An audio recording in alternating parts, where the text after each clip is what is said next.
Okay, I'm sitting here with what should I call you? Alan Nymphianga?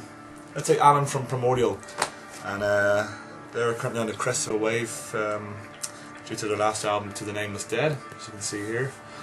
And last night they played their second, I think, headline show in Dublin since the release of the new album. And like last year, the show sold out.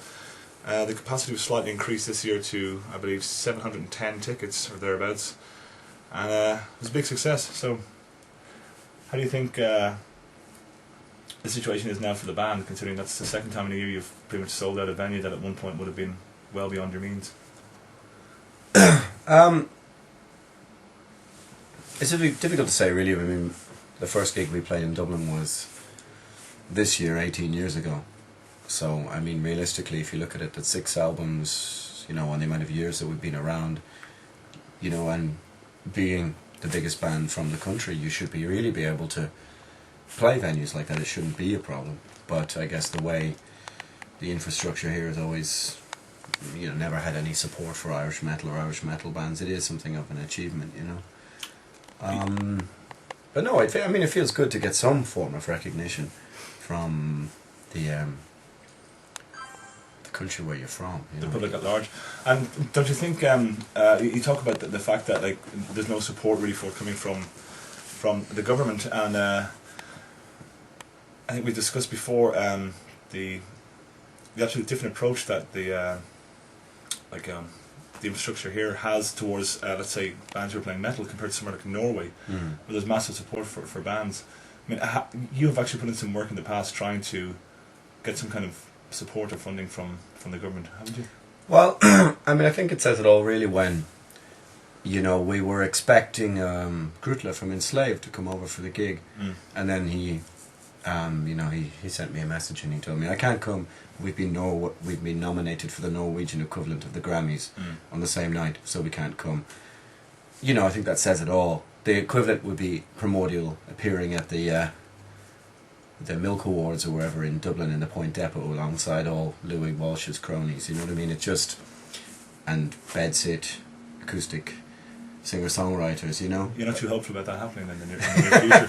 No, Ireland just isn't, despite the fact that, despite the fact that we had a rock culture. I mean, this is the country that gave birth to Thin Lizzy and Rory Gallagher, and a lot of great bands in the 80s.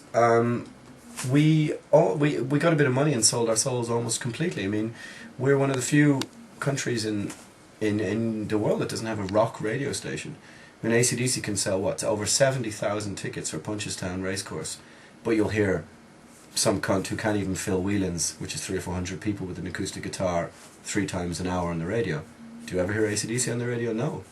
If you work these things out, then you should be hearing AC/DC every bloody second song, but that's just, you never do. And so we can expect no press support, no radio.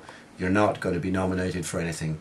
The Arts Council only generally seems to give money to people doing stuff for American tourists, you know, or Deedle Idol fucking stuff, and it's just typical Ireland. Who you know, clientelism, musical clientelism. It's all about who you know, and because we never really ever played that game. Yeah, we're in a position where most Irish indie bands who can't even get their albums released in England would be. You know, and a big thing for them is to play a gig in front of no one in France or Germany. We're so completely under the radar that they have no knowledge of us whatsoever. And has the fact that to use a Norwegian comparison again, I think they're very keen in Norway to see Norwegian art or culture, no matter what the form, kind of, you know, break past the borders and be exposed to other people. So I mean, the fact that Primordial, before they got, I mean, if you consider, I would consider personally being able to sell 700 tickets in Dublin to be quite a success for a band playing the kind of music you do. But I mean, you don't need any possibility at all that, you know, the fact that the band has taken off to such a degree in Europe. I mean, you must be one of the few bands around who have been around for a long time, and in the downloading age are selling more albums now than you ever were. I mean, do you not think that would ever like catch the attention of anybody here who's a somebody in the...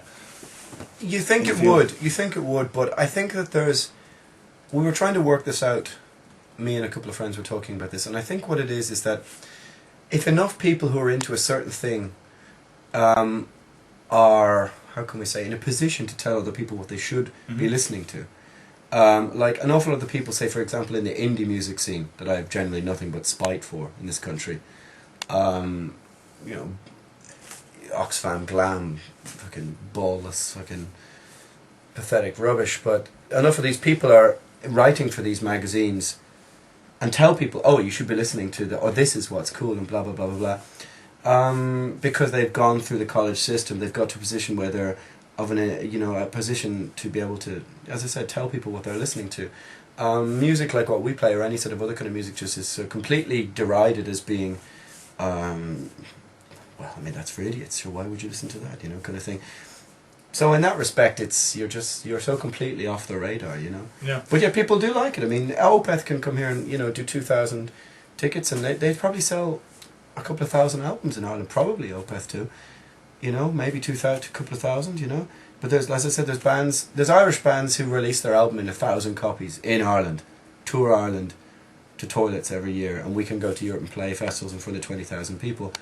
But yet, they never know who we are. I mean, I'm not that I want their acceptance. I don't want to be part of that in a sense, but it's sometimes nice to let people know that there is an alternative. That's what the Irish music industry offers people, no alternative. I mean, it's not like if you're some kid down in the west of Ireland, maybe now you can hear Primordial because English Metal Hammer supports us. Yeah. But there's no radio station, there's no place that's going to play if we make a live video of a song from this. There's nowhere to play that. All we'd get is like, you know. And as for asking the Arts Council for funding, I mean, Arc Tourists, for example, got funding for their last European tour. I mean, the concept here is like a tour that was already at least breaking even, or maybe going, maybe making a slight bit of money, and they still got heavy funding from the Norwegian state, which is that Ireland is based on clientelism. It's about who you know. You know, if you see your local Fianna Fáil TD down the pub, PJ says to Tom, Asher, will you give us that bit of land for this, and blah blah blah blah. And in a very small microcosmic way, that's exactly the same about the Irish music industry. And you don't see it ever changing, not in the near future. I don't think so. I mean, we invite, sometimes every now and again I make an effort and I try and invite some of these magazines, I won't name who they are, to come down to view. Nah, I'm not really into that. But it's Irish, surely you should be into that. Yeah. You want to feature some English floppy haired fringe fucking jangly band, but you won't feature an Irish band. Oh, I'm not really interested in that. Well, you know, I mean, I'm studying journalism, I have to write about things I'm not bloody interested in either, so I mean, what the fuck, like, you know.